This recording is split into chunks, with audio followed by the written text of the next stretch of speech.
Hi friends, Ugadi పండక్కి తయారు చేసుకునే నేతి బొబ్బట్లు మృదువుగా తినే కొద్దీ తినాలనిపించే రుచిగా ఎలా తయారు చేసుకోవాలో చూద్దాం. ఒక గిన్నెలోకి 1 కప్పు పచ్చెనగపప్పు వేసుకుని నీళ్లు పోసి 1 గంట సేపు నానబెట్టుకోవాలి. ఇవి నానేలోపు ఒక గిన్నెలోకి 1 కప్పు మైదా పిండి వేసుకుని కొంచెం పసుపు వేసుకుని చిటికెడు ఉప్పు వేసి 1 స్పూన్ నెయ్యి వేసుకుని బాగా కలుపుకోవాలి. పసుపు వేయటం వల్ల బొబ్బట్లు మంచి రంగు వస్తాయండి. కొంచెం నీళ్లను పోసుకుంటూ చపాతీ పిండి కన్నా కొంచెం సాఫ్ట్గా కలుపుకోవాలి. పిండి ముద్ద ఇలా మనం చేతికి అంటుకోవాలండి. ఇప్పుడు పైన ఒక 2 స్పూన్ల నెయ్యిని వేసి కలుపుకొని పక్కన పెట్టుకోవాలి. ఇప్పుడు గంటసేపు నానిన శనగపప్పుని కుక్కర్లో వేసుకుని కప్పున్నర నీళ్లను పోసి 4-5 విజిల్స్ వచ్చే వరకు ఉడికించుకోవాలి. ఇలా మెత్తగా ఉడికించుకోవాలండి. చిల్లుల గిన్నెలోకి పప్పుని వేసుకుని నీళ్ళని పోయేదాకా ఉంచుకోవాలి. పప్పుని కుక్కర్లో వేసుకుని మ్యాషర్తో మెత్తగా మెదుపుకోవాలి. మీరు కావాలంటే మిక్సీ జార్లో వేసుకుని గ్రైండ్ చేసుకోవచ్చు. ఇలా మెత్తగా మెదుపుకున్న తర్వాత 1 కప్పు పచ్చెనగపప్పుకి అదే కప్పుతో కప్పున్నర తురుముకున్న బెల్లం వేసుకోవాలి.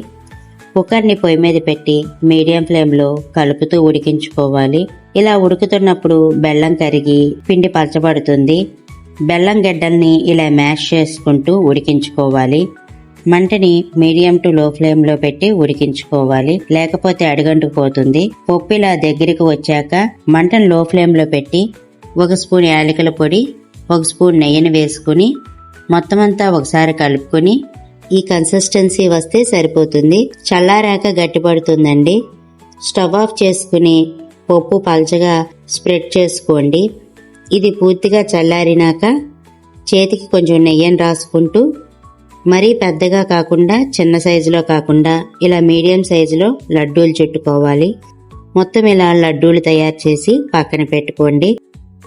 మనం కలిపి పెట్టుకున్న పిండిని ఒకసారి కలిపి బటర్ పేపర్కి కొంచెం నెయ్యిని రాసి పిండి ముద్దని ఇలా స్ప్రెడ్ చేసి పూర్ణాన్ని పెట్టుకుని అన్ని వైపుల నుంచి కవర్ చేసుకుని మొత్తం అంతా క్లోజ్ చేసుకుని చివరిగా పైకి వచ్చిన పిండిని తీసేసి ఈ పై పార్ట్ని కిందకు వచ్చేలాగా పెట్టుకుని పైన నెయ్యి రాసిన బటర్ పేపర్ పెట్టుకుని ఇలా చేత్తో వీలైనంత పెద్దగా స్ప్రెడ్ చేసుకుని వేడెక్కిన పెనం మీద బటర్ పేపర్తో సహా బొబ్బట్ని వేసి బటర్ పేపర్ని తీసేసి నెయ్యి వేసుకుని మీడియం ఫ్లేమ్లో ఒకవైపు కాలాక రెండో వైపు కూడా బంగారు రంగు వచ్చే వరకు కాల్చుకుని ప్లేట్లోకి తీసుకోండి. ఇలాగే బొబ్బట్లన్నీ కాల్చుకుని తీసుకుంటే ఎంతో సాఫ్ట్గా ఉండే తినే కొద్దీ తినాలనిపించే నేతి బొబ్బట్లు రెడీ అయిపోయాయి. Thanks for watching.